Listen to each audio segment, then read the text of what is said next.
ఇప్పుడు మనం polynomial regression గురించి తెలుసుకుందాము. దీని ముందు నేనేందంటే లీనియర్ రిగ్రెషన్‌కి సంబంధించిన వీడియో చేయడం జరిగింది. అదేవిధంగా మీరు ఫిట్ ట్రాన్స్‌ఫార్మ్ అదేవిధంగా మీరు లీనియర్ రిగ్రెషన్‌కి సంబంధించిన 2 పార్ట్స్ అనేవి చూడండి. ఆ తర్వాత మీకేందంటే ఈ పాలినామియల్ రిగ్రెషన్ అనేది చూస్తే మీకు క్లియర్‌గా అర్థమవుతుంది. సో లాక్ మధ్య డిఫరెన్స్ ఏంది మనం అనేది కూడా వీడియో చేయడం జరిగింది. సో మీకు ఆల్రెడీ ఈ లాక్ సంబంధించిన వీడియో అనేది కూడా చేశాను. మీరు అది ఒకసారి చూడండి. సో దాని తర్వాత ఈ పాలినామియల్ రిగ్రెషన్ చూస్తున్నట్లయితే మీకు క్లియర్‌గా అర్థమవుతుంది.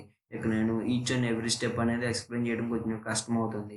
సో ఫస్ట్ వచ్చేసరికి నేను నంపై, పాండాస్, మ్యాట్‌ప్లాట్‌లిబ్ అదేవిధంగా ఈ ఈ యొక్క ప్యాకేజెస్ అన్నీ నేనేందంటే ఇంపోర్ట్ చేసుకోవడం జరిగింది. సో ఫస్ట్ నేనేందంటే డేటా అనేది ఇంపోర్ట్ చేసుకుంటాను. సో డేటాని ఇంపోర్ట్ చేసుకోవడానికి మనం పాండాస్ వాడతాము. ఎక్స్టర్నల్ డేటాని అంటే ఒక షీట్ డేటాని ఇంపోర్ట్ చేసుకోవడానికి మనం పాండాస్ అనేది వాడతాం. Datas equal to PD dot so మీరు ట్యాబ్ ప్రెస్ చేసినట్టయితే ఇక్కడ మీకు రీడ్ సిఎస్వి అని ఉంది కదా! సో రీడ్ సిఎస్వి మీరు కోడ్స్‌లో ఏందంటే సో మీకు ఏదైతే డేటా ఉందో ఫర్ ఎగ్జాంపుల్ నా డేటా డాట్ సిఎస్వి ఉంది కదా! మీరు దాన్ని రైట్ క్లిక్ చేయండి. సో ఇక్కడ మీకు ప్రాపర్టీస్ ఉంటాయి. ప్రాపర్టీస్ దగ్గర మీకేందంటే లొకేషన్ అనేది ఉంటుంది. సో ఈ లొకేషన్ మీరేం చేస్తారంటే కాపీ చేసుకోండి. సో ఇక్కడ డీటెయిల్స్ దగ్గర కూడా మీకేందంటే ఈ యొక్క లొకేషన్ అనేది ఉంటుంది. సో మీకు ఇక్కడ జనరల్‌లోనే కనపడుతుంది ఈ లొకేషన్. ఈ లొకేషన్ మీరేం చేస్తారంటే కాపీ చేసుకోండి. కాపీ చేసుకున్న తర్వాత ఇక్కడ ఏదైతే స్లాషెస్ ఉన్నాయో వాటిని ఇంటర్చేంజ్ చేయాలి. అంటే మనం ఏంటంటే ఫార్వర్డ్ స్లాషెస్ అనేవి పెట్టాలి. సో ఇక్కడ మీకు డెస్క్‌టాప్ దాకా ఉంది కదా! సో మనకు స్లాష్ ఇచ్చేసేసి మీరేందంటే దాని యొక్క ఫైల్ ఫుల్ నేమ్ అనేది ఇవ్వండి. సో డేటా డాట్ సీఎస్‌వి గుర్తుపెట్టుకోండి మనకేందంటే ఇక్కడ బ్యాక్వర్డ్ స్లాష్ అనేవి వస్తాయి. సో దాన్ని మనం ఏందంటే చేంజ్ చేయాలి. సో లేకపోతే మీకు ఇక్కడ చూపెట్టినట్లు ఈ ఎర్రర్ అనేది వస్తుంది. సో ఎర్రర్ వచ్చినట్లయితే మనకి ఇక్కడ స్లాషెస్ దగ్గర మనకేందంటే మిస్టేక్. ఇక్కడ మీరు చూసినట్టయితే ఫార్వర్డ్ స్లాషెస్ అనేవి నేను ఇంటర్చేంజ్ అనేది చేస్తున్నాను. సో బ్యాక్వర్డ్ స్లాషెస్ నుంచి. సో అలా మీరు అలా ఇంటర్చేంజ్ చేసిన తర్వాత మీరు రన్ చేసినట్లయితే ఈ మనకి ఏదైతే ఈ యొక్క షీట్‌లో సో సీఎస్‌వి షీట్‌లో ఉన్న డేటా ఏదైతే ఉందో అక్కడ మనకేందంటే ప్రింట్ అవ్వడం జరుగుతుంది. సో సీరియల్ నంబర్, టెంపరేచర్ అదేవిధంగా ప్రెషర్. సో ఇవి మనకి సో 0 నుండి 5 వచ్చేసరికి మనకి ఏందంటే జనరల్‌గా రోస్ అనేవి చెప్తుంది. సో మనకి ఒరిజినల్ ఇండెక్స్ అనేది సో సీరియల్ నంబర్ నుండి స్టార్ట్. సీరియల్ నంబర్ వచ్చేసరికి 0థ్ కాలమ్. సో టెంపరేచర్ వచ్చేసరికి ఫస్ట్ కాలమ్ అదేవిధంగా ప్రెషర్ వచ్చేసరికి సెకండ్ కాలమ్. సో మనకి ఇండెక్స్‌లు వచ్చేసరికి 0 నుండి స్టార్ట్ అవుతాయండి. సో ఇప్పుడు నేను ఏదైతే ఈ టెంపరేచర్, ప్రెషర్ ఉందో సో టెంపరేచర్ వచ్చేసరికి ఎక్స్ అదేవిధంగా ప్రెషర్ వచ్చేసరికి వైలో నేనేందంటే ఈ యొక్క వేరియబుల్స్‌లో నేను ఈ యొక్క వాల్యూస్ అనేవి స్టోర్ చేసుకుంటున్నాను. సో దానికి ఎక్స్ ఈక్వల్ టు సో మనకి ఇక్కడ X equal to datas dot iliac మీకు ఐలాక్ సంబంధించిన ఆల్రెడీ వీడియో చేయడం జరిగిందండి. ఐలాక్ వచ్చేసరికి ఇండెక్స్ బేస్డ్. సో ఇక్కడ కోలన్ కామా అంటే మనకి ఈచ్ రో సో మనకి కంప్లీట్ 5, 5, 6 రోస్ ఉన్నాయి కదా! సో ఈచ్ రో 1:2 వచ్చేసరికి 1కి 2కి మధ్య అంటే సీరియల్ నంబర్ వచ్చేసరికి 0 అండి. సో మీకు అక్కడ 1 పెట్టి వదిలేసినా సరిపోయిద్ది. సో 1:2 అంటే మనకి 2 అనేది చివరిని కన్సిడర్ చేసుకోదు. సో టెంపరేచర్ యొక్క వాల్యూస్ అనేవి మనకి ఎక్స్ డేటాలో అక్కడ ఉంటాయి. అదేవిధంగా y equal to so datas dot iliac colon. So ఇక్కడ మీకు కోలన్ అంటే ఏంటంటే ఈచ్ రో. సో ఫస్ట్ వచ్చేసరికి రో సో తర్వాత వచ్చేసరికి మనకి ఏంటంటే కాలం. So colon comma 2. 2 అంటే సీరియల్ నంబర్ 0, టెంపరేచర్ అనేది 1, ప్రెషర్ అనేది 2. సో దాని యొక్క డాట్ వాల్యూస్ అంటే దాని యొక్క వాల్యూస్ అనేవి ఎక్స్, వైలో మనకి ఏంటంటే స్టోర్ చేసుకోవడం జరిగింది. ఇక్కడ చిన్న మిస్టేక్ చేశాను. సో ఇక్కడ కామా అయితే నేను డాట్ పెట్టాను. అందువల్ల మనకి ఎర్రర్ వచ్చింది. సో యాట్రిబ్యూట్ ఎర్రర్ ఇంకోటి వచ్చిందండి. సో ఎక్కడొచ్చిందంటే మీకు ఇక్కడ ఎక్స్ దగ్గర ఉంది కదా! నేను బై మిస్టేక్ ఐలాక్ కాకుండా సో ఐఎల్ఓసి అయితే ఐసీఓ అని టైప్ చేశాను. ఇక్కడ మీరు చూడండి యాట్రిబ్యూట్ ఎర్రర్ అనేది చదవండి. సో ఆబ్జెక్ట్ హ్యాస్ అట్రిబ్యూటెడ్ అని నేమ్ ఇచ్చింది. అది వచ్చేసరికి మన ఎర్రర్ అండి. మీరు బై మిస్టేక్ ఇక్కడ మనం ఏందంటే ఈ యొక్క టెన్సర్‌ఫ్లోకి సంబంధించిన ట్యుటోరియల్‌లో బై మిస్టేక్ నేనేందంటే టైప్ చేయకపోయి ఎక్కువ స్పెల్లింగ్ ఎర్రర్స్ అనేవి టైప్ చేస్తూ ఉంటాను. అప్పుడు మనకేందంటే యాట్రిబ్యూట్ ఎర్రర్స్ అనేవి వస్తాయి. సో అది మీరు అక్కడ చదివినట్లయితే మీకు క్లియర్‌గా, ఈజీగా అర్థమవుతుంది. సో అక్కడ మన మిస్టేక్ అనేది దాన్ని మీరు రెక్టిఫై చేయండి ఈజీగా. ఇలా మనం ఏందంటే ఎక్స్‌లో వచ్చేసరికి టెంపరేచర్స్ అదేవిధంగా వైలో వచ్చేసరికి ప్రెషర్స్ అనేవి తీసుకున్నాను. ఫిట్టింగ్. సో ఫిట్టింగ్ వచ్చేసరికి మనం డాట్ ఎఫ్ఐటీ అనేది ఒకటి వాడతాము. సో అది మనకి ఎస్‌క్యూఎల్‌లో ఈ ఫిట్ ట్రాన్స్‌ఫార్మ్ మేజర్‌గా ఈ 3 ఉంటాయి. సో ఈ ఎస్‌క్యూఎల్‌లో ఈ ఫిట్ అంటే ఏంది? అక్కడ మినిమాక్స్ స్కేలర్ యూజ్ చేసి నేనేందంటే ఫిట్ అనేది ఏం చేస్తుంది? ట్రాన్స్‌ఫార్మ్ ఏం చేస్తుంది? ఫిట్ ట్రాన్స్‌ఫార్మ్ ఏం చేస్తుంది? ఫిట్ ట్రాన్స్‌ఫార్మ్ అంటే ఫిట్ ప్లస్ ట్రాన్స్‌ఫార్మ్ అండి. సో ఫిట్ వచ్చేసరికి మనకేం జరుగుతుందంటే ఇది ఇంటర్నల్‌గా జరుగుతుంది. సో మెషిన్ లెర్న్ చేసుకోవడానికి మాక్సిమం వాల్యూ, మినిమమ్ వాల్యూ అనేవి సో అది మనకి ఏంటంటే క్యాలిక్యులేట్ చేస్తుంది. ఫైనల్గా మనకి ఏంటంటే ఈ మీను, స్టాండర్డ్ డీవియేషన్ వీటికి సంబంధించిన ఎవ్రీథింగ్ మనకి ఏంటంటే ఫిట్ అనేది క్యాలిక్యులేట్ చేస్తున్నాను. కానీ మనకి ఏదైతే డేటా ఉందో దాన్ని మాత్రం ఏమి చేయదు. ఆఫ్టర్ మీరు ఫిట్ తర్వాత ట్రాన్స్ఫార్మ్ యూజ్ చేసినట్లయితే సో ఈ క్యాలిక్యులేట్ చేసిన వాల్యూ అనేది మనకి ట్రాన్స్ఫార్మ్ అయిపోతాయి. సో ఆ ట్రాన్స్ఫార్మ్ అయిపోయిన తర్వాత మీరు ఫిట్ టు ట్రాన్స్ఫార్మ్ ఇలా 2 కమాండ్స్ని యూజ్ చేయకుండా ఒకే కమాండ్కి మనకి ఏంటంటే ఈ ఫిట్ ట్రాన్స్ఫార్మ్ అనేది యూజ్ ఉంటుంది. సో దీనికి సంబంధించిన ట్యూటోరియల్ ఎస్కేలాన్లో మీకు బేసిక్లో ఆల్రెడీ మీకు ఫిట్ సో అక్కడ మాక్సిమం మీన్ వాల్యూ క్యాలిక్యులేట్ చేస్తుంది అని చెప్పేసి వదిలేసాను. సో స్టాండర్డ్ డీవియేషన్ అదేవిధంగా మీన్ కూడా మనకి ఏంటంటే క్యాలిక్యులేట్ చేస్తుంది. సో ఇక్కడ నేను ఏంటంటే సో లీనియర్ రిగ్రెషన్కి కంప్లీట్గా నేను ఏంటంటే ఇంపోర్ట్ చేసుకున్నాను, మీకు అక్కడ చేయట్లేదు. So lin equal to linear regression అని పెట్టాను. So lin dot fit of x comma y. So ఇక్కడ మనకి ఏంటంటే ఫిట్ చేస్తుంది. So fitting the data internally it will be the calculated. So మనకి ఏంటంటే డేటాని మాత్రం ఏం చేయదు.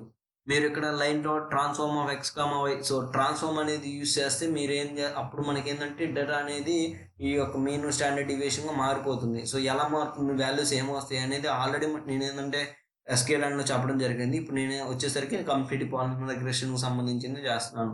ఇలా మనం ఏంటంటే లీనియర్ రిగ్రెషన్ని ఫిట్ చేసాము. అదేవిధంగా fitting the polynomial regression. So మీకు ఈ వీడియోలో లీనియర్ రిగ్రెషన్ డైరెక్ట్గా నేను ఇంపోర్ట్ చేసుకొని సో ఆ డేటాని మీకు మ్యాట్ప్లాట్లిబ్లో డ్రా చేసి సో లీనియర్ రిగ్రెషన్ వచ్చేసరికి ఎలా వస్తుంది, పాలినామియల్ రిగ్రెషన్ వచ్చేసరికి ఎలా వస్తుంది. సో ఈ రెండింటికి మధ్య నేను ఏంటంటే డిఫరెన్స్ అనేది క్లియర్గా మీకు చూపించడానికి సో రెండింటిని నేను ఏంటంటే ఇంపోర్ట్ చేసుకొని చేయడం జరుగుతుంది. ఈ పాలినామియల్ రిగ్రెషన్ వల్ల మనకి మెయిన్ అడ్వాంటేజ్ ఏంటి అంటే సో ఇది వచ్చేసరికి బెస్ట్ అప్రాక్సిమేషన్ అనేది ఇస్తుంది. సో డిపెండెంట్ వేరియబుల్కి అదేవిధంగా ఇండిపెండెంట్ వేరియబుల్కి సో బెస్ట్ అప్రాక్సిమేషన్కి ఈ పాలినామియల్ రిగ్రెషన్ అనేది వాడతాము. సో నేను ఆల్రెడీ పైన లీనియర్ రిగ్రెషన్ ఫిట్ చేశాను కదా, ఇక్కడ పాలినామియల్ రిగ్రెషన్ వచ్చేసరికి నేను ఫస్ట్ ఇంపోర్ట్ చేయడం జరిగింది. సో ఎక్కడ నుంచి ఎస్కేలాన్ నుంచి నేను ఏంటంటే పాలినామియల్ ఫీచర్స్ అనేవి ఇంపోర్ట్ చేసుకోవడం జరిగింది. Poly equal to polynomial features so బ్రాకెట్లో డిగ్రీ ఈక్వల్ టు 4. సో మనకి లీనియర్ రిగ్రెషన్ ఈక్వేషన్ ఏంటంటే జనరల్గా y equal to mx plus c అనేది మనం జనరల్గా లీనియర్ ఈక్వేషన్ అనుకుంటాం. అలానే ఈ పాలినామియల్ రిగ్రెషన్ జనరల్గా వచ్చే ఈక్వేషన్ వచ్చేసరికి y equal to so a plus b x plus b x square so degree 2, అదేవిధంగా plus b x cube so degree 3, b x 4 degree 4. So మనకి ఇదేంటంటే కర్వ్ షేప్లో ఉందనుకోండి డేటా, మనం ఏంటంటే పాలినామియల్ రిగ్రెషన్ అనేది యూజ్ చేస్తాము. X poly equal to poly so poly dot fit transform of x. So fit transform ఏం చేస్తుంది, ఫిట్టింగ్ ప్లస్ ట్రాన్స్ఫార్మ్. సో ఇంటర్నల్గా మీన్ ఇవన్నీ కలుపుకొని ఏదైతే ఎక్స్ డేటా ఉందో దాన్ని మనకి ఏంటంటే ట్రాన్స్ఫార్మ్ చేస్తుంది. అదేవిధంగా పాలి డాట్ ఫిట్ ఆఫ్ ఎక్స్ ఏదైతే ట్రాన్స్ఫార్మ్ అయిన డేటాని అదేవిధంగా వై డేటాని ఈ పాలి డాట్ ఫిట్ అనేది చేస్తాము. So line 2 equal to again linear regression. So line 2 dot fit of x poly comma y. So x line 2 dot fit x poly comma కింద మీరు చూసినట్లయితే linear regression copy x equal to true, fit intercept equal to n jobs equal to normalize equal to false అని వచ్చింది. So ఇక్కడ మీకు fit అంటే మీకు ఏం వాల్యూస్ అనేది చూపిదు, ఇది ఇంటర్నల్గా అనేది జరుగుతూ ఉంటుంది. సో ఇప్పుడు నేను ఏంటంటే విజువలైజింగ్ అంటే ఇప్పుడు నేను ఏంటంటే ఈ లీనియర్ డేటాకి సంబంధించిన అంటే లీనియర్ రిగ్రెషన్ సంబంధించిన అవుట్పుట్ అదేవిధంగా పాలినామియల్ రిగ్రెషన్కి సంబంధించిన అవుట్పుట్ అనేది రెండింటిని డ్రా చేస్తాను. సో ఇక్కడ మీరు డిసైడ్ చేయండి. సో మీకు డిగ్రీ అనేది మరీ ఎక్కువగా పెట్టేయద్దండి, మీకు ఓవర్ ఫిట్టింగ్ అండర్ ఫిట్టింగ్ అని ఉంటుంది. సో మనకి ఏంటంటే మరీ ఓవర్ ఫిట్టింగ్ చేయకూడదు. సో ఓవర్ ఫిట్టింగ్లో మనకి ఏంటంటే ఏదైతే ట్రైన్ చేస్తామో సో ఫర్ ఎగ్జాంపుల్ ఇక్కడ మీకు ఏదైతే డేటా ఉందో అది బాగానే వస్తుంది, సో మీకు చూడడానికి బాగానే ఉంటుంది. కాకపోతే మీరు వేరేవి టెస్ట్ అంటే వేరే ఎగ్జాంపుల్ను మనం ఇక్కడ టెస్ట్కి పాస్ చేసినట్లయితే అక్కడ మనకి ఏంటంటే ఎక్కువ ఎర్రర్ వచ్చినట్టు ఛాన్స్ ఎక్కువ ఉంటుంది ఓవర్ ఫిట్టింగ్లో. సో అండర్ ఫిట్టింగ్లో వచ్చేసరికి మనకి బోత్ ట్రైన్ అదేవిధంగా టెస్ట్ రెండు అనేది జరుగుతూ ఉంటుందండి. మీకు ఇక్కడ క్లియర్గా ఇప్పుడు మీకు విజువలైజింగ్ అని చూపిస్తాను. సో ఇప్పుడు పిఎల్టీ డాట్ స్కాటర్ వచ్చేసరికి డాట్స్ అండి x comma y comma colour equal to blue. So ఈ బ్లూ కలర్తో మనకి ఏంటంటే ఎక్స్ కామా వై యొక్క డేటా వచ్చేసరికి మీకు డాట్స్ వస్తాయి. So x comma line dot predict of x ఉంది కదా, సో అది వచ్చేసరికి మనకి ఇది ఈ line red colour line. So మనకి డేటా ఎట్ ఉంది, సో బ్లూతో ఉంది కదా. సో మనకి ఎలా రావాలి, ఇది వచ్చేసరికి మనకి అండర్ ఫిట్టింగ్ కేటగిరీ కింద వస్తుంది. So PLT dot X label వచ్చేసరికి మనకి ఎక్స్ మనకి కింద ఎక్స్ యాక్సిస్ టెంప్ అదేవిధంగా పిఎల్టీ డాట్ వై లేబుల్ వచ్చేసరికి వై యాక్సిస్ ప్రెజర్కి యూజ్ చేస్తూ ఉంటాము. సో ఇక్కడ మీరు చూసినట్లయితే మనకి లీనియర్ రిగ్రెషన్ యొక్క అవుట్పుట్ ఇదండి, కానీ అది కాదు కదండి. సో మన యొక్క పాయింట్స్ అనేది డేటా అనేది ఎలా ఉంది, మన యొక్క లైన్ అనేది లీనియర్ రిగ్రెషన్ అనేది ఎలా ఉంది. సో ఇది మనకి ఏంటంటే మిస్టేక్.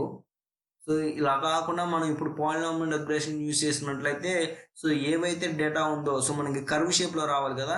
సో ఆ కర్వ్ షేప్‌లో రావాలి కాబట్టి మనం ఏందంటే ఇక్కడ మనం పాలినామియల్ రిగ్రెషన్ అనేది యూజ్ చేస్తున్నాము. సో ఏదైతే ఉందో ఈచ్ అండ్ ఎవ్రీథింగ్ నేనేందంటే ఇక్కడ కాపీ చేసి పేస్ట్ చేస్తున్నాను. జస్ట్ మీకిక్కడ line dot predict of x ఉంది కదా!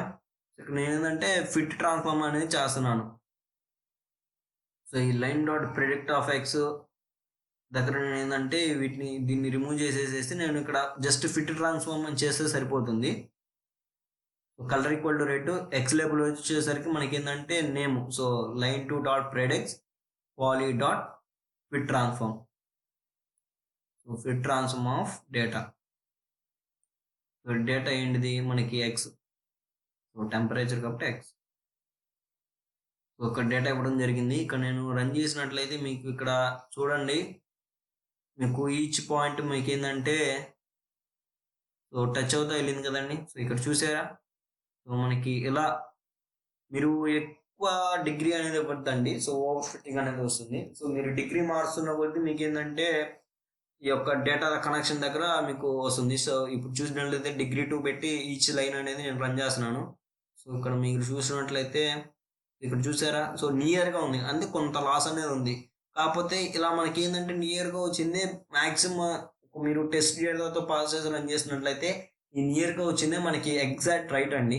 మీరు డిగ్రీ అనేది ఎక్కువ ఇచ్చినట్లయితే మీకు ఇక్కడ కనెక్షన్స్ దగ్గర మాత్రం సో ఇప్పుడు మీరు చూడండి ఈచ్ అండ్ ఎవ్రీథింగ్ మనకేందంటే కనెక్ట్ అయి ఉంటుంది. కాకపోతే ఇది వచ్చేసరికి ఓవర్ ఫిట్టింగ్ కింద కేటగిరీ కింద వస్తుంది.